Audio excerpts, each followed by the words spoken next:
gerai, kas ten buvo, kas atsitiko?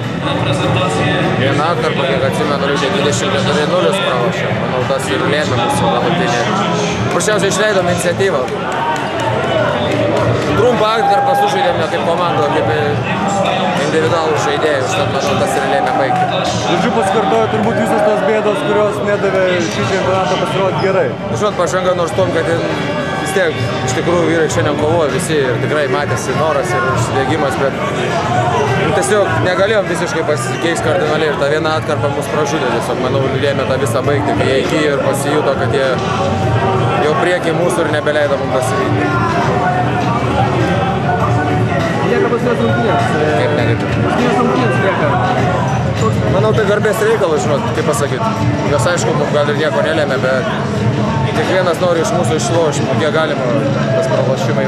Jau norim paprasčiausiai dėl savęs, dėl fanų. Fanai vis dėlto atvažiavę visi laukia tų pergalų iš mūsų, mes kol kas jiem nedovanojam, tad bent jau bandysim tą padaryti. Robertai, kas tavo nuomonė favoritai šio čempionato? Mes pasitraukime, kas dėl pirmos vietos kovos?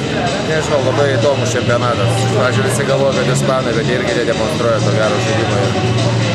Nežinau, aš gal už graikus.